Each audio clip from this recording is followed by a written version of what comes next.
Physics में अक्सर लोगों को लगता है कि फिजिक्स इज लाइक कि जल्दी जल्दी सिलेबस कर लेता हूँ, फिर लास्ट में जब पूरा सिलेबस हो जाएगा उसके बाद मॉक टेस्ट प्रैक्टिस करके मैं अपना फिजिक्स स्ट्रॉन्ग कर लूँगा। बट फिजिक्स ऐसी नहीं है। वीडियो स्टार्ट करने से पहले अगर मैं आपसे क्वेश्चन पूछूं कि आपके फिजिक्स के मॉक टेस्ट में कितने मार्क्स आते हैं, 150 प्लस, 100 प्लस या 50 प्लस, या फिर सिर्फ 20-30 मार्क्स ही आते हैं। सो बेसिकली फिजिक्स जो है वो ऐसा सब्जेक्ट नहीं जैसा हम सोचते हैं। फिजिक्स को जिस तरीके से हमें अप्रोच करना है, ऐसा नहीं है कि जिस तरीके से आप बायो केमिस्ट्री पढ़ते हो आप उसी तरीके से फिजिक्स पढ़ोगे। नहीं, you really need a different approach physics को करने के लिए। और आज हम यही जानने की कोशिश करेंगे कि how to score 180 out of 180 in physics, and this video is for all the NEET aspirants, चाहे वो NEET 2024 के हो 25 के हो, दोनों को इससे कुछ ना कुछ सीखने को जरूर मिलेगा। So let's get started. Introducing myself, I am Deepak Sahu, second year MBBS student in your dream college, that is AIMS Delhi, and I secured all India rank 5 and my score was 715 out of 720.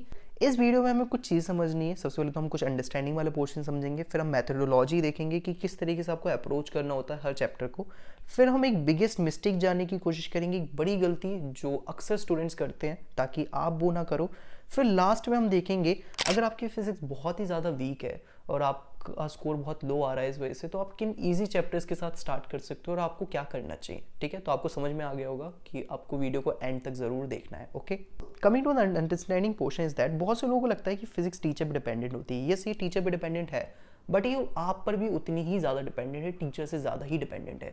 Teacher ने पढ़ाया, even मैं कहूँगा एक बहुत famous teacher है, बहुत ज़्यादा popular, अगर वो भी पढ़ाएगा ना तो भी पूरे बैच के 150 प्लस नहीं आएंगे, किसी भी कीमत पे नहीं आ सकते। सो यही बात है कि स्टूडेंट अपनी साइड से कितना मेहनत करता है वो बहुत ज़्यादा इंपॉर्टेंट रोल प्ले करता है। एंड जैसा कि मैंने बताया कि it's unlike bio and chemistry, तो फिजिक्स का जो अप्रोच है वो ऐसा नहीं है कि हाँ चैप्टर वाइज चैप्टर थ्योरी पढ़ो, क्वेश्चन लगाओ, फिर थ्योरी पढ़ो, फिर क्वेश्चन लगाओ, इस तरीके से पूरा सिलेबस हो जाएगा, फिजिक्स कंप्लीट हो जाएगी। नहीं, it's not really like that. So bio and chemistry की तरह तो बिल्कुल भी नहीं पढ़ना है। ठीक है, now coming to the methodology कि आपको किस तरीके से हर चैप्टर को अप्रोच करना होता है, how to approach any chapter. Step number 1 is that theory is important, चाहे आप लेक्चर के थ्रू करो या बुक के थ्रू करो। बहुत से लोगों को लगता है कि थ्योरी को हटाओ, क्वेश्चंस पे आओ। नहीं, द थिंग इज दैट आपको थ्योरी जानने की ज़रूरत है। ठीक है, और ये आपको मिस नहीं करना है, क्योंकि थ्योरी के बाद ही आपको थोड़ा सा आइडिया लगता है कि क्या कॉन्सेप्ट है, क्या टॉपिक है, क्या चीज़ें चलने वाली हैं। तो स्टेप नंबर 1 इज थ्योरी आपको पढ़ना है। Step number 2 is that look at solve question the way they approached. आपको बुक्स में या फिर आपके टीचर्स जो भी सॉल्व क्वेश्चन लगाते हैं तो आपको पहले समझना है। ऐसा नहीं कि क्वेश्चन है खुद से लगाना बैठना है, नहीं, पहले समझो कि वो उसने कैसे अप्रोच किया, वो चीज़ कैसे अप्रोच की गई, तो बुक वाले ने किस तरीके से उसको लगाया है। तो आपको कॉन्सेप्ट बिल्डिंग करनी है कि आपको भी उसी अप्रोच से लगाना है। ठीक है, now step number 3 is that solve basic questions, so decide your question source. Another thing is that फिर इसके बाद आपको क्वेश्चन प्रैक्टिस स्टार्ट करनी है एंड आपको स्टार्टिंग में बेसिक क्वेश्चन लगाने हैं ताकि जो फंडामेंटल चीज़ें हैं उस चैप्टर की, फॉर एग्जांपल काइनेमेटिक है तो काइनेमेटिक में जो 3 इक्वेशंस हैं मोशन की आप उसको लगाओ। तो पहले उसके बेसिक क्वेश्चन सॉल्व करो, फिर जाके क्रिटिकल थिंकिंग या फिर एडवांस्ड थोड़े अच्छे क्वेश्चंस पे आप पहुंचोगे। इट्स नॉट लाइक अगर आप अचानक से अच्छे पे आने लगोगे तो आपका कहीं ना कहीं मोरल डाउन हो जाएगा। तो इसलिए आपको बेसिक क्वेश्चंस को सॉल्व करना है। अनदर थिंग जो बच्चे गलती करते हैं, बहुत सारे स्टूडेंट्स को मैंने देखा है, वो एकदम मल्टीपल सोर्स से लगाएंगे कि कुछ क्वेश्चन इससे लगा लिए, कुछ उस बुक से लगा लिए, कुछ टेलीग्राम के सोर्स से उठा के लगा लिए। तो ऐसा बिल्कुल भी नहीं करना है। आपको एकदम फिक्स रखना है कि पहले मैं मॉड्यूल लगाऊंगा या फिर पहले मैं इस किताब को कंप्लीट कर लूँगा, ये कंप्लीट हो गया, उसके बाद इस कंप्लीट होने के बाद ही मैं दूसरे सोर्स पे शिफ्ट करूँगा। इतना फ्रिक्वेंटली शिफ्ट करने से आप पता है सिस्टमैटिक तरीके से नॉलेज गेन नहीं करते। एंड सही बताऊँ, physics is a very systematic subject और उसको आपको सिस्टमैटिक ही अप्रोच करना पड़ेगा। ओके, तो बेसिक क्वेश्चन सॉल्व करने के बाद ही आप एकदम हाई लेवल पे जाएं। कोशिश करें कि 100 से 150 क्वेश्चन लगाने की कोशिश करें हर चैप्टर में। एंड एक गलती जो स्टूडेंट करते हैं वो है कि वो एनसीईआरटी पे ध्यान ही नहीं देते। आपको एनसीईआरटी पढ़नी है। अगर आप नीट 2025 के तो स्टार्टिंग से पढ़ना है, नीट 2024 के हो तो आपको कौन से चैप्टर पढ़ने, मैंने इस वाली वीडियो पे आपको बताया हुआ है, तो जाके आप देख सकते हो। सो एनसीईआरटी आप पढ़ तो रहे हो, लेकिन उससे ज़्यादा ज़रूरी है एनसीईआरटी बेस्ड फिजिक्स की क्वेश्चन लगाना। तो अब क्वेश्चन है कि एनसीईआरटी बेस्ड फिजिक्स के क्वेश्चन कहाँ मिलेंगे। हालांकि बहुत सारी जगह बहुत सारे सोर्सेज हैं, बट मैंने देखा कि बहुत सारे सोर्सेज उतने फिक्स नहीं है, उतने अच्छे क्वेश्चन उन्होंने बनाए नहीं है एनसीईआरटी से जितने अच्छे बन सकते हैं। But I find out this very interesting source, that is NCERT अभ्यास बैच। सो ये जो है इसमें आपको एनसीईआरटी बेस्ड सब लाइन वाला है, एनसीईआरटी बेस्ड क्वेश्चन मिल जाएंगे आपको, एकदम पेज वाइज मिल जाएंगे। जैसे फिजिक्स के इस पेज से जो भी क्वेश्चंस बन सकते हैं वो आपको मिल जाएंगे। इसके साथ साथ पीवाईक्यू इंटीग्रेटेड क्वेश्चन, तो आपको फिजिक्स के पीवाईक्यू अलग से लगानी नहीं पड़ेगी, और फिजिक्स के पीवाईक्यू बहुत इंपॉर्टेंट है तो आपको डेफिनेटली ट्राई आउट तो करनी पड़ेगा। तो इट्स लाइक कि आपका टाइम एंड एफर्ट दोनों बचेगा, तो इससे काफ़ी सही है। इसके साथ साथ पीवाईक्यू मार्क्ड एनसीईआरटी भी दी जा रही है। And another thing is that इस बैच की जो मुझे खास बात लगी वो ये कि आप क्वेश्चन लगाने के जस्ट बाद आपको वीडियो या फिर ऑडियो सॉल्यूशन आपको उसका चीज़ का मिल जाएगा, यानी काफ़ी ईजिली आप एक्सेस कर सकते हो सॉल्यूशंस वगैरह। तो आपको इधर उधर ढूंढने की या पूछने की जरूरत नहीं है कि इसका क्या सॉल्यूशन होगा। डाउनलोड कैसे करना है, एक नीट एसेंशियल ऐप है, आपको उसको डाउनलोड करना है एंड उसमें आपको ये कोर्स मिल जाएगा। टेंशन लेने की जरूरत नहीं है, मैंने सारी चीज़ें डिस्क्रिप्शन पिन कमेंट में डाल दी हैं, तो just check it out. Okay, there is a tip for you, that is mark the question you think it's good.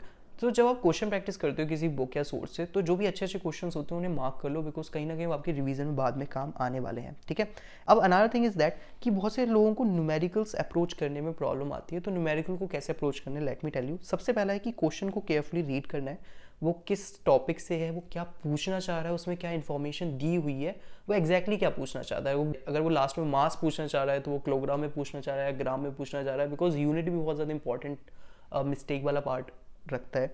So that's why आपको क्वेश्चन को बहुत केयरफुली रीड करना होगा कि क्वेश्चन एक्चुअली क्या पूछना चाहता है और आपको क्या इन्फॉर्मेशन ऑलरेडी दी गई है। ठीक है, तो इस स्टेप के बाद सेकेंड स्टेप आता है, आपको फिर स्टेप्स अपने दिमाग में सोचनी है कि हाँ अब मुझे यहाँ तक पहुँचना है आंसर, लेकिन किन स्टेप्स में।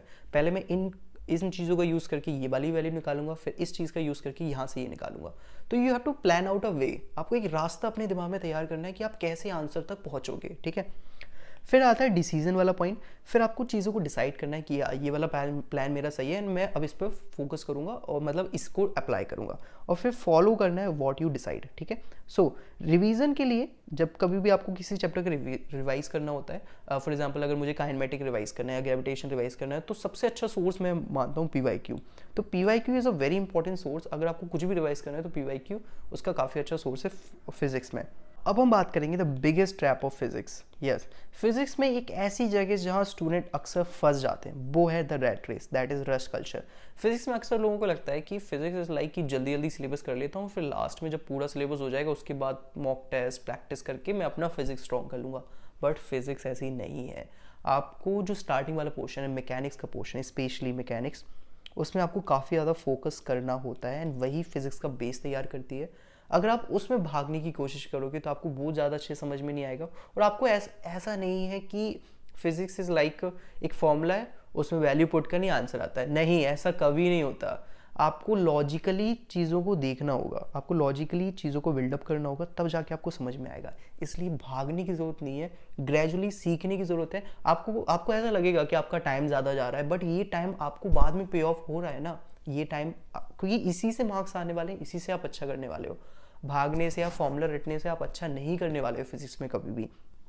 सो इसलिए रैट रेस को नहीं करना है। और ये जो कीप ऑन मूविंग होता है ना कि हाँ जल्दी जल्दी कर लेते हैं, बस 50 क्वेश्चन लगा लिए और हमसे वो 50 क्वेश्चन बन गए तो हमें लगता है कि हमारा चैप्टर स्ट्रॉन्ग है। नहीं, इट्स नॉट लाइक दैट। आपको बहुत ज़्यादा क्वेश्चन लगाने हैं, मल्टीपल सोर्सेज से लगाने हैं, लेकिन एक सोर्स खत्म होने के बाद दूसरे सोर्स पे जाना है। ठीक है, सो तब आप ऐसे लगाओगे ना, तब जाके आप कॉन्फिडेंट गेन करोगे और तब जाके आपको मूव ऑन करना है। बहुत जल्दी जल्दी मूव ऑन करने की आदत नहीं होनी चाहिए। ओके, अगर आपका स्कोर बहुत कम आ रहा है तो किन चैप्टर्स से आप स्टार्ट कर सकते हो। फॉर एग्जांपल किसी के सिर्फ 10-20 मार्क्स ही आ रहे हैं और उसको लग रहा है कि अब मैं फिजिक्स में 10-20 मार्क्स से आएंगे नीट में, बट मैं कहूँगा कि आप स्टार्ट कर सकते हो हीट एंड थर्मोडायनेमिक्स से स्टार्ट कर सकते हो, मॉडर्न फिजिक्स कर सकते हो, बिकॉज ये दोनों ईजी पोर्शन है और इनसे क्वेश्चन बहुत ज़्यादा वेरिएबल नहीं आते हैं, मतलब बहुत फिक्स्ड टाइप के क्वेश्चन आते हैं। जैसे मॉडर्न फिजिक्स में फोटो इलेक्ट्रिक इफेक्ट का क्वेश्चन आएगा ही आएगा, इसमें एकदम तय है, तो रेडियो एक्टिविटी का आएगा ही आएगा। सो इट्स लाइक कि द थिंग इज दैट कुछ चीज़ें फिक्स्ड हैं, तो ये ईजी है, ये स्कोरिंग चीज़ें हैं, तो इन चीज़ों का आपको ध्यान रखना है। तो यू कैन ईजिली स्कोर। तो इन दोनों को मिला के और आपको जो भी एग्जिस्टिंग नॉलेज है,